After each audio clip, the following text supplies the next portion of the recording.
Hello and welcome back to the Growing Revolution. I'm Eric Olson with Smart Pot Fabric Planters, and this week our guest is Alex Luscombe from Lukas Nursery and Butterfly Encounter in Oviedo, Florida. God, I hope I pronounced that right. Lukas Nursery has been a family-owned business for 4 generations. It's a nursery and a destination in the Orlando area. So, Alex, welcome to the podcast. Well, thanks, Eric. Thanks for having me. I'm excited. Yeah, thanks for making the time.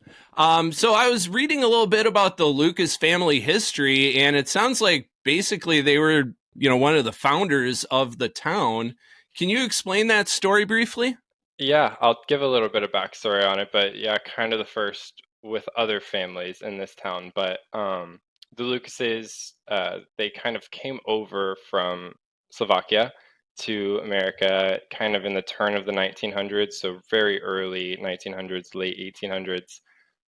Initially, they didn't come straight to Florida. They went to Ohio, where kind of searching for that American dream in a sense. Went to Ohio, started in that industrial age factory, kind of different things where everything would fit. And then slowly kind of figured, it's just not what they intended. So they kind of them and a couple other families, all Slavic families, came down to Florida, kind of pioneer the Oviedo area, so kind of where we are here, but really develop the Slavia area with each of those families. And then from there, I mean, it was just all native. So it was kind of the first people to come essentially, cutting down a lot of brush, clearing the area. And the first thing that they wanted to get back to was their original roots, which was kind of agriculture. So it started not really as a nursery, but it started more as row crops, which the big one was celery. Central Florida, specifically Sanford, was the celery capital of the world.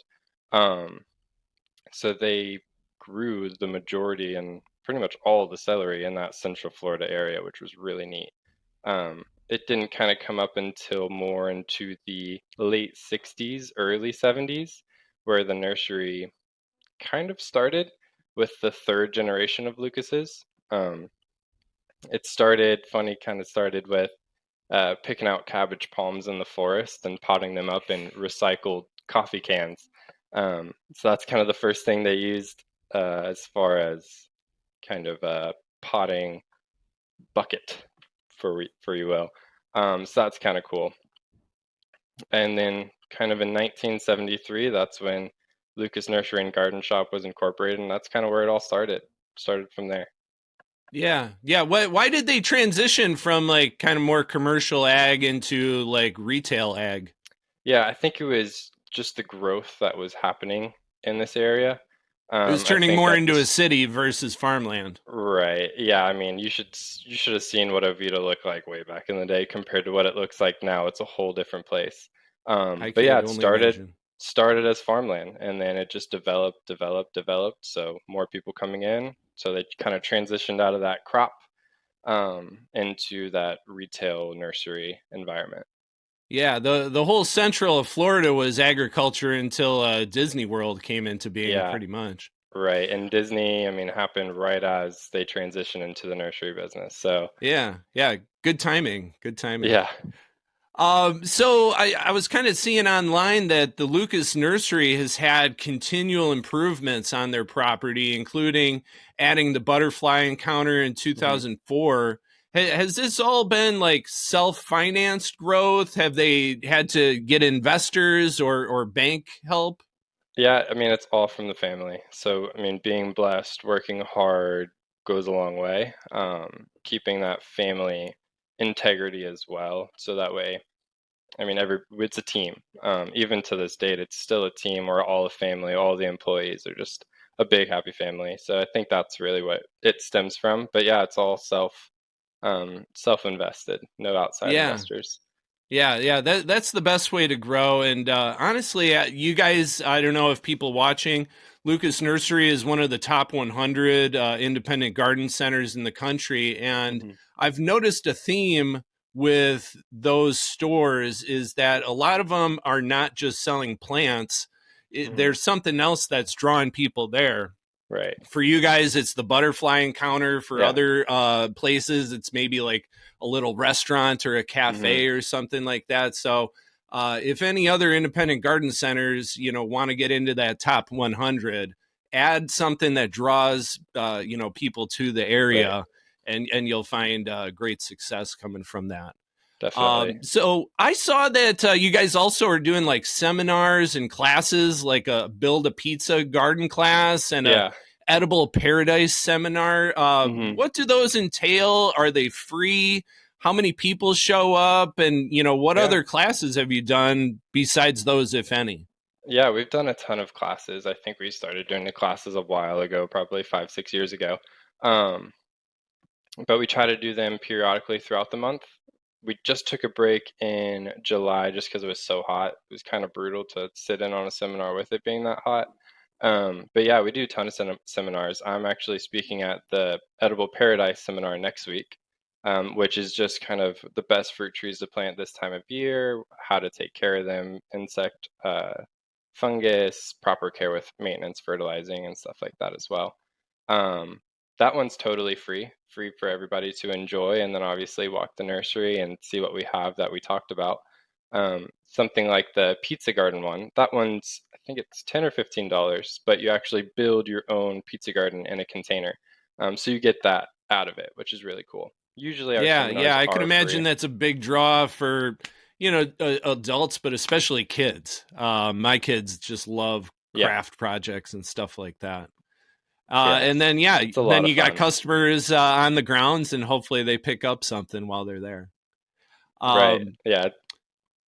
so I saw that also Lukas Nursery is a destination for parties and field trips. How many of Hmm. those do you guys see per year? And I'm assuming that's helped with business as well. Yeah, definitely. Spring is, as far as the field trips, it's meant more for the butterfly encounter, less like in the retail nursery side of it. But the butterfly encounter, the biggest seasons are definitely March to May. Through March to May, we see 25 to 50 kids per day, Monday through Friday. Um, so it's a lot of field trips, all in the surrounding counties, for those schools that want to come and enjoy a really kind of magical experience to see how, a caterpillar develops into a monarch butterfly. And then we've got a lot of chickens on property, so we give a little bit of knowledge and education on chickens, the cows, the donkeys. So it's a really cool experience. Um, but you have to book early. Usually by kind of fall, so in a couple months, we'll already be booked out all the way past spring of the following year. So it books out Wow. really quick, but it's a really cool experience. Thousands Can and thousands of individuals kids. just show up and tour the butterfly encounter, or is it kind of if you're not a part of a group, you can't get in? No, everybody's welcome. Yeah, everybody's Okay. welcome. We probably see over 25,000 visitors a year in the butterfly Wow. encounter. So everybody's welcome. The field trips are one that you have to set up because that's a bit more tour guided. But it's, yeah, the butterfly encounter, it's a really cool 4,000 square foot self tour where you see at any given moment 15 to 30 native butterfly species, some birds, and then just really cool plants in there as well. Yeah, 4,000 square feet. That's huge. I've been to Yeah, a few other butterfly encounters that are like maybe 500 square yeah, feet, if that. So, yeah, when I'm in Orlando, I'm definitely coming definitely. We're the and I'm bringing the largest kids. we're the largest native conservatory in Florida. So it's a really cool place. Nice, nice. So do you guys hold any community events or charitable causes that you're all involved in? Yeah, definitely. As far as community, we have a really big fall festival every year in October where we'll see thousands of people a day coming to that. But it's just a really cool community, a bunch of food trucks. We do pumpkin patches, inflatables, there's live bands. Every year is different, but a really cool community event there. Right now, Is we're that also on the doing, nursery grounds or is that somewhere else? yeah, it's on the nursery grounds. So it's kind of all throughout the nursery is the pumpkin painting, pumpkin patch, and then kind of in our big receiving areas where a lot of like the food trucks and the inflatables and dunk tanks, all that kind of stuff is. Awesome. Well, I could imagine that's a a big event. Yeah. Now, kind of getting into like operations, Florida deals with hurricanes and tropical storms from time to time. How do you guys deal with hurricanes in the preparation for them and then the aftermath? Just pray. I mean, it's challenging. We've got probably 5 buildings where we stuff as many plants as we can that are going to take a lot of damage in those buildings. So we probably fit a good 100,000, 200,000 plants in those 5 buildings throughout the kind of the night of or the day of that hurricane. Um, and then, yeah, everything else that we can't really fit, we kind of mush together, keep it nice and close. That way it doesn't fall over. But yeah, you just kind of have to let Mother Nature take its course, see what happens. But usually we've been blessed to not really get hit too bad, especially on the previous hurricanes. A couple trees on property have fallen over, big mama trees, but um, no real damage. So we've been pretty blessed about that. Yeah, unfortunately, you guys are inland, so the hurricanes are a little bit less powerful Right. by the time they make it to Central Florida. Hmm. Awesome. Cool to know. So I saw online that you guys have your own soil and fertilizer products. Who's making that for you, and what makes it unique or beneficial for the Central Florida gardener? Yeah, as far as our fertilizer goes, it's Phil Lucas, which was a third generation Lucas. It's kind of his 11 herbs and spices. It's his secret recipe. But it's created by Central Florida residents in Central Florida for Central Florida. So it's a very balanced fertilizer that's going to hit all your major and micronutrients. But it's Sunnyland is the manufacturer that kind of puts the fertilizer together, bags it, all that kind of stuff. But it's also in a clear bag, so you know there's no fillers. You can see it, taste it, feel it, and really know what you're buying. So Yeah, it's I a saw really that. good It's a nice fertilizer. looking package. Hmm. Yeah, and it makes sense that you need those macro elements because Florida's soil is just mostly sand. So, Yeah, besides silica, you're not really getting any other yeah. elements for your plants. It's a full package for sure. And then as far as our soil, that's another one that's made in Florida. Obviously, some elements like the peat moss and things aren't from Florida, but it's another SunGrow is the company that manufactures it for us. So they package it, all that fun stuff. So it's all Florida and local. Awesome, awesome. So, how do you guys attract and retain your employees? Yeah, a lot of our employees come from previous family members that have worked at the nursery. I know one employee we have right now, his grandma worked here several years ago. Um, and then he started working here about a year ago. But it's just, we're very heavily involved in the community. I didn't touch on the charity events we also do. So every Christmas, we do Christmas trees. All the proceeds go to 2 organizations that we end up working with. And then also on in the October range for cancer awareness, we do pink poinsettias. All the proceeds also go to charity for that. But we're heavily involved in the community, so I think that's a big factor in getting employees and all those applications that come in every day. As far as retention, like I said earlier, it's just one big happy family.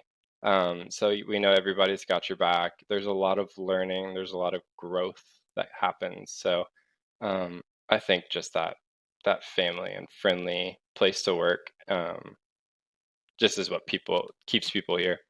Yeah, I think the best employee for an independent garden center is somebody who's just got a good attitude because the plant knowledge that can be taught, but Right. if you don't have good customer skills, like you are Hmm. not going to be a valuable asset Right. to a nursery. Yeah. Awesome. So I saw that you guys have started stocking Smart Pot products over there, Hmm. especially the no cocoa liners. Have you guys gotten any feedback from customers yet on those, or has it just been a little early? It's been early, so we just got them a couple months ago. But I mean, for the no cocoa liners, that's been a really good one. A lot of customers like that it doesn't deteriorate quick; it lasts a long time. But their plants are happy in it. It doesn't hold too much moisture, but it allows for what the plant needs essentially. Yeah. And then along with the no cocoa liners, we've got the grower containers as well, which is for me as a advocate for fruit trees and edible landscaping, that's a really big one. If you don't have the space, don't go plastic, go the fabric container out because your plants are just gonna be so much happier in the long run. Yeah. And then also with so many people like living in townhomes and renting where they might have to move from year to Hmm. year, I think container gardening is really the best option. And Right. especially for perennials, put it in a smart pot and you'll have much better root development over Yeah, time. for sure. With as much as Oviedo is growing, there's apartments popping up everywhere. So yeah, smart pots and that container gardening is the way to go around here. Yeah, for sure. Um, that was actually all the questions that I had, Alex. How can people reach Lukas Nursery, or especially find you guys online? What Yeah, formats are you on? online we've got a website, lucasnursery.com, and then as far as social medias, we've got Facebook, Instagram with the handles Lukas Nursery. We've also have YouTube channel where we kind of post a lot of PK stuff, and some of our seminars will go on there as well. We've got a TikTok, so that's fun. Um, those are the big 4 or 5 right there. Yeah, but you can Awesome, find everything on our website. awesome. Well, thank you so much, Alex, for joining us on the podcast today. Thank you for stocking Smart Pot products. We appreciate that. So, looking forward to meeting you guys in the future and touring the butterfly garden. Yeah, you'll have to come out. It's a great time. Yeah, thank you so much. Yeah, thank you for having me.